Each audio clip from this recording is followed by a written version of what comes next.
¿Cómo están? Buenos días Muy con todos.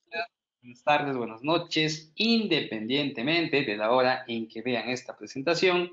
El día de hoy, el Instituto ENIF presenta la tercera sesión del curso virtual Análisis y Proyección de Estados Financieros. Tenemos ya en plataforma al doctor Guillermo Pequeño, consultor senior de la firma Antud, economista de la Universidad Nacional Mayor de San Marcos de Perú, profesional con más de 10 años de experiencia en consultoría financiera y gestión de proyectos a empresas nacionales y multinacionales. Doctor Guillermo, ¿cómo está? Muy buenos días. Tiene usted el micrófono habilitado. Iniciamos con la sesión que nos convoca para el día de hoy. Buenos días, Edu. Buenos días con todo al público que está el día de hoy. Me es muy grato volver, este día para seguirles dictando el curso de análisis y proyección de estados financieros. Y prosigamos con la clase que nos quedamos la semana pasada. No sé, si puedo comenzar preguntas hacia el alumnado, si han podido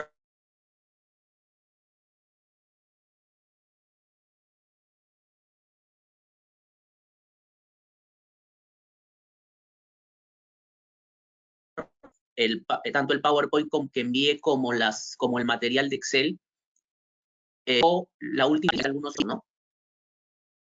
O quizás alguno de los alumnos, porque más o menos yo planeaba hacer un análisis de empresas industriales, una empresa eléctrica que he visto en la SMB, y vamos viendo cómo se baja la información, cómo podemos analizar, y luego de eso también un poco de la explicación de cómo van variando por qué va variando cada una de las cuentas de los estados financieros.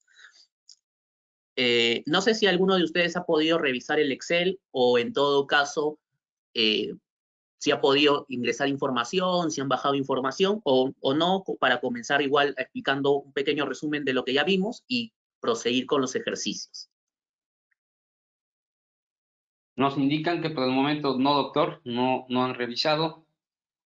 Ya, perfecto, no hay problema. Entonces, damos un pequeño resumen de lo que vimos la semana pasada y comenzamos con los ejercicios. Ya. Como habíamos visto la semana pasada, que vimos el análisis horizontal, el análisis vertical, eh, ¿para qué sirven estos estados financieros? ¿Para qué sirve el análisis? Fácil, para ver si somos eficientes en el uso de recursos y activos de la empresa. Ahí vamos a ver, por ejemplo, qué tan apalancada está la empresa o cuál es el porcentaje de los activos corrientes o los activos no corrientes. Como vimos, por ejemplo, los activos no corrientes son activos fijos de la compañía, maquinaria, planta, etcétera. Esto se da mucho en temas de empresas industriales. O, por ejemplo, si tuviésemos más del activo corriente, esto va directamente con el tema de inventarios, ¿no? O caja y bancos, también para ver si somos lo suficientemente eficientes en el manejo de nuestros recursos, ¿no? O la cartera de cuentas por cobrar comerciales, ¿no?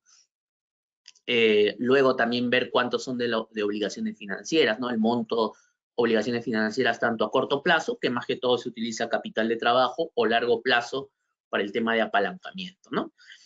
Eh, ¿Cuál debería ser el nivel óptimo de endeudamiento, ¿no? Viendo, por ejemplo, comparando de repente ratios de levita con los gastos financieros que vamos a tener, si vamos a poder coberturar esta nueva deuda o la deuda que tenemos, de repente queremos crecer más, necesitamos apalancarnos, pero la institución financiera o de repente un fondo de inversión nos va a pedir esos ratios, ¿no? La rotación de inventarios, cuentas por cobrar, cuentas por pagar es adecuada. Con esto podemos de repente renegociar con nuestros proveedores o con nuestros clientes el tema de pagos. Contamos con una política de precios y estructura de costos adecuada que nos permite obtener una buena rentabilidad. Con esto podemos observar, por ejemplo, el tema de cuán bueno es nuestro margen bruto, ¿no? Quizás nosotros estamos viendo alguna pérdida o alguna disminución en nuestra rentabilidad, como hemos visto en uno de los ejemplos, desde el margen bruto, ¿no? Por ejemplo, pasamos de un año de tener un margen bruto cerca del 30% y al siguiente año lo disminuimos o se disminuye cerca del 20%, ¿no? Y a pesar de que podemos mejorar en gastos operativos relacionados al negocio, como son gastos administrativos, gastos de venta, siendo más eficientes ahí, el problema ya surge desde la raíz de los precios, ¿no? La estructura de costos que tenemos en el tema de adquisición de materia prima, ¿no? Para el desarrollo del producto, o quizás somos una empresa comercial y nuestro costo de venta es la adquisición del producto que nosotros revendemos, ¿no? Luego, como también vamos a ver, el análisis horizontal y el vertical. Por ejemplo, el horizontal lo que analiza es la variación de un año a otro o de un periodo a otro, ¿no? Por ejemplo, cuál ha sido el incremento de crecimiento de las ventas del 2022 con respecto al 2021 o del el segundo trimestre del 2023 comparado con el segundo trimestre del año 2022, ¿no? Entonces, por ejemplo, de repente tenemos un crecimiento de 5, 10%, o por ejemplo en empresas industriales que están llegando a su máxima capacidad instalada. Por ejemplo, de repente vemos los últimos 2, 3 años que la empresa está creciendo a tasas de 2%, 3%, que son ajustes más que todo de inflación. O bueno, el último año que la inflación ha sido más de 6%, podría ser, ¿no? Pero me refiero a que, por ejemplo, si ves ese crecimiento, uno lo que podría inferir es que, oye, estoy llegando a mi máxima capacidad, ya no puedo producir más, podría crecer más, y ahí también tendría que entrar la parte del análisis sectorial, que también se va a ver más adelante, en el tema del análisis de estados financieros, ¿no? Entonces, ¿cuál importante puede ser el crecimiento que tenga mi sector? De repente es un sector ya maduro, que no va a crecer mucho y al contrario, va a decrecer en los siguientes años, entonces yo ya no tendría la necesidad tampoco de crecer más mi capacidad instalada, ¿no? Entonces, puedo seguir con las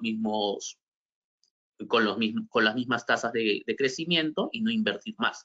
Pero de repente estoy en un sector pujante, boyante, en el cual las tasas de crecimiento del sector están en 10, 15% y se proyecta que eso crezca, no sé, unos 5 o 6 años más y nosotros estamos llegando a nuestra máxima capacidad instalada, entonces por ahí una buena idea sería invertir de repente en más maquinaria, etcétera. Entonces ahí también volvería a ingresar el análisis de cuánto es mi cuentas. Y ahí, por ejemplo, hemos visto un análisis horizontal del crecimiento que hemos tenido, el crecimiento del sector, y ahí también podría entrar el análisis vertical. ¿Por qué? Porque si queremos más apalancamiento, tendríamos que ver cuál es la importancia relativa o la participación que tiene actualmente mi deuda comparada con mis ingresos, ¿no? O, por ejemplo, lo que te piden el EBITDA, ¿no? Para ver si podemos coberturar. Bueno, luego el ratio financiero, que lo vamos a ver a detalle, que es liquidez, actividad de gestión, endeudamiento, cobertura, rentabilidad, que va a mover la aguja para ver qué tan bien estamos.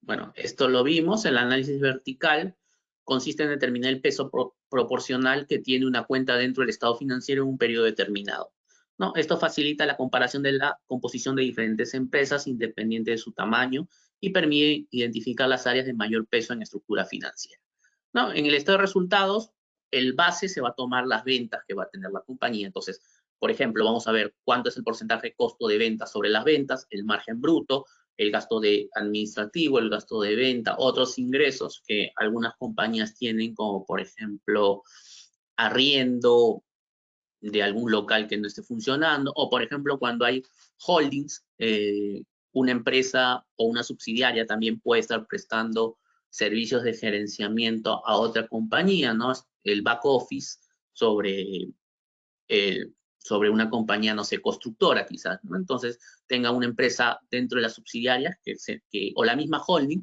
que maneje el tema de gerenciamiento o especialistas en alguna materia, ¿no? Entonces asigna a tal proyecto o a tal de las subsidiarias para que haga ese trabajo, ¿no? Y la subsidiaria le paga un fee, ¿no? Y en el balance general, nuestra base va a ser tanto los activos como pasivo y patrimonio, porque acuérdense que los activos va a ser igual a la suma del pasivo y patrimonio.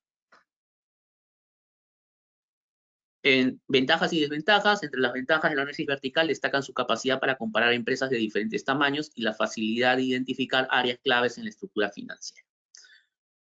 Sin embargo, el análisis vertical no permite evaluar la evolución de la empresa a lo largo del tiempo, lo que podría dificultar la identificación de tendencias y cambios en el desempeño financiero.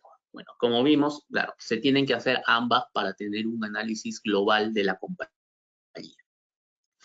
Y el análisis horizontal consiste en determinar la variación de una partida del estado financiero de un periodo a otro. En otras palabras, consiste en determinar cuál fue el crecimiento o decrecimiento de una cuenta en un periodo determinado, ¿no? Este tipo de análisis es ampliamente utilizado dentro de las empresas que realizan al final de cada año el presupuesto del siguiente, ¿no? Como vamos a ver también más adelante, según la siguiente clase, también hay un tema de proyecciones de estado financiero, ¿no? Entonces, por ejemplo, de repente tenemos una compañía, como les dije, una empresa industrial que esté llegando a su máxima capacidad instalada y tenga tasas de crecimiento de 2, 3% de los últimos 3, 4 años. Y si nosotros queremos proyectar estos estados financieros para, por ejemplo, hacer el budget del año 2024, de repente estamos haciendo un forecast adicional, ¿qué variables tendríamos que tomar para, por ejemplo, ajustar los ingresos del siguiente año? Uno de ellos, si no vas a aumentar tu capacidad instalada, va a ser el aumento, o digo, va a ser un ajuste histórico, ¿no? De repente estamos creciendo a tasas históricas los últimos 3 años de 2, 3%, entonces aplicaríamos ese tema, ¿no? Ver, por ejemplo, el promedio de costos como aumentado, ¿no? Si nos adentramos un poco más, también podríamos ver, oye, ¿en qué sector te encuentras? ¿No? De repente es una empresa, no sé, que produce, no sé, barras de acero, ¿no? Pero estás llegando a tu máxima capacidad productiva. Entonces, tu producción va a ser idéntica, lo que va a variar va a ser el precio, ¿no? Entonces, hay que tener también bien claro cuáles son las proyecciones de esos precios, o quizás el costo, ¿no? De repente, la materia prima de lo que tú utilizas, podemos ver en información, proyecciones de banca, etcétera, que va a haber un aumento. Entonces, hay que proyectar también ese aumento para ver nuestro punto de equilibrio tanto en el margen bruto o en el margen operativo, el EBITDA, ¿no? Entonces, todo eso vamos a también ver más adelante, ya en la siguiente clase seguro que ya terminamos con las proyecciones, ¿no?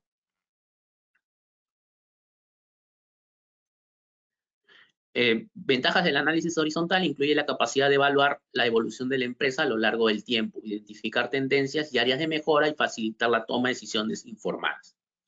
Sin embargo, el análisis horizontal no permite comparar directamente la estructura financiera de diferentes empresas, lo que podría limitar su utilidad en el análisis de competidores.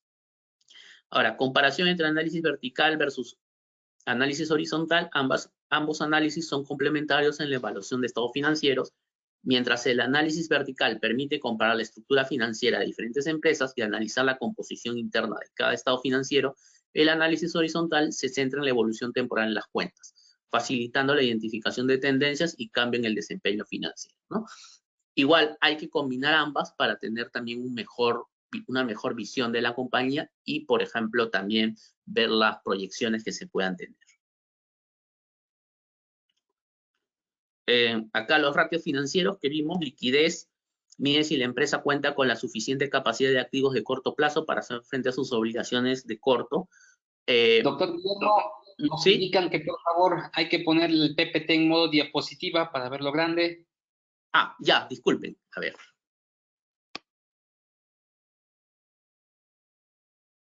Avisan si ya lo pueden ver en presentación. Sí, doctor, ya está.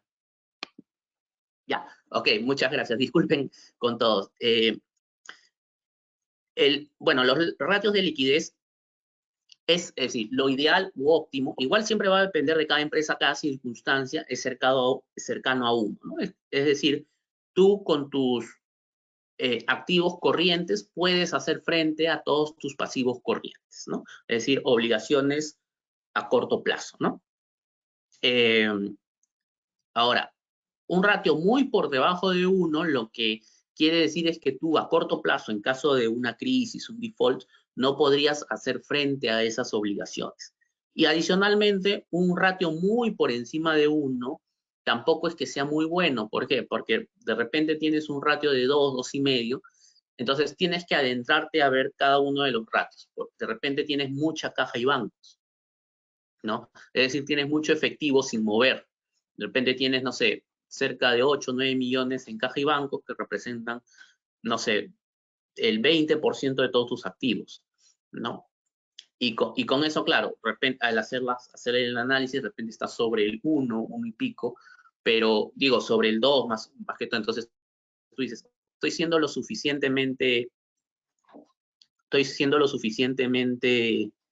óptimo o no estoy siendo lo suficientemente óptimo, ¿no?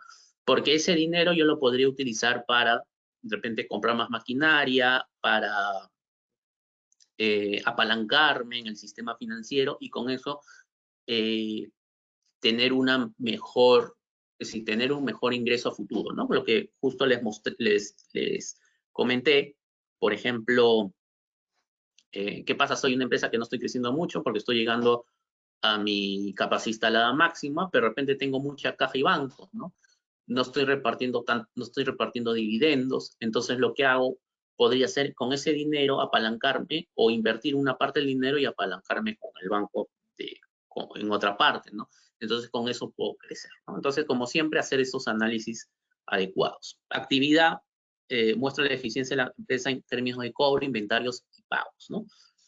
Ver, por ejemplo, si yo estoy pagando de repente mis cuentas por cobrar a 30 días, pero las cuentas por pagar a 30 días, pero por ejemplo, de repente las cuentas por cobrar a mis clientes, tengo clientes del sector, no sé, industrial, sector minero, y me pagan cada 90 días. Entonces, por ahí tendríamos que renegociar con estos clientes, o más factible de repente con los proveedores, ¿no?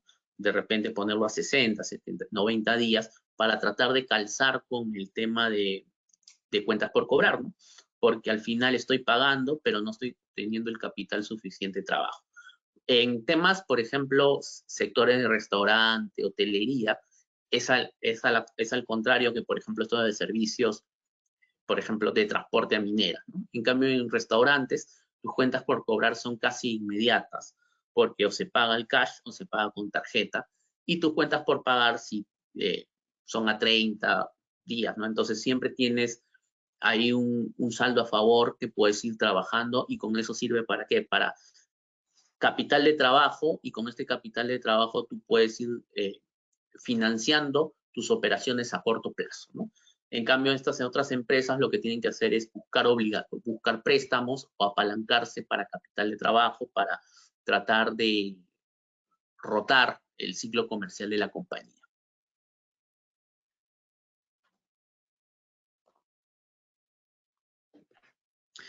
Endeudamiento, información sobre el nivel de deuda con proveedores, accionistas, bancos respecto al patrimonio.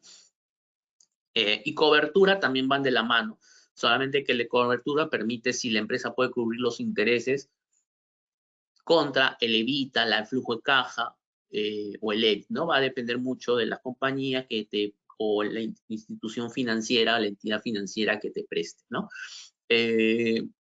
Lo más común es que sea sobre el evita, casi todos te piden. ¿Por qué? Porque es el flujo dinerario que está generando la compañía a través del periodo, ¿no? Entonces, por ejemplo, tienes un evita de 200,000 mensuales y el préstamo que estás pidiendo a la cuota, a la tasa de interés y al horizonte, de repente sea de 220,000, ¿no? Y tú tienes un evita de 200, entonces no podrías pagarlo, ¿no? Entonces, ¿qué se hace ahí? Es hacer un análisis de cuánto tendría que ser el horizonte para tratar de estirarlo más.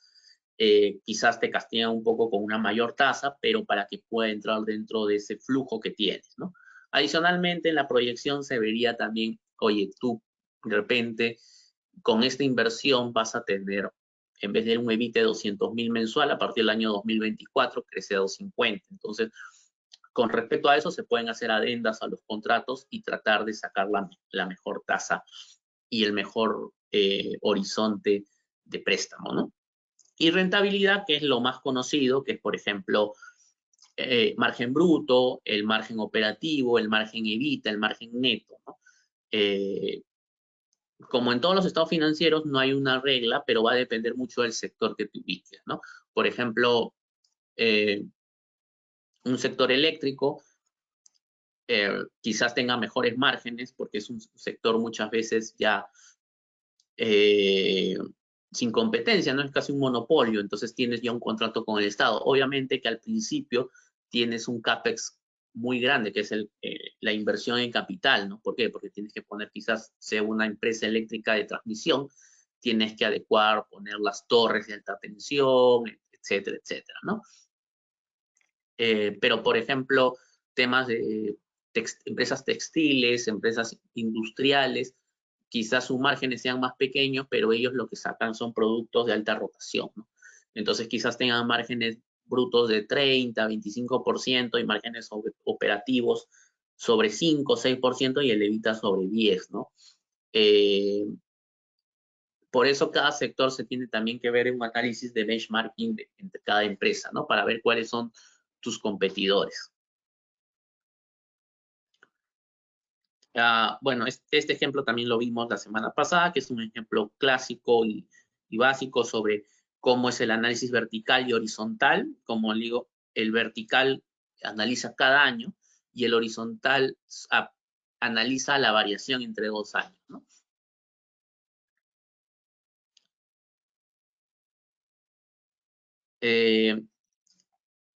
Acá vemos este ejemplo que no vimos.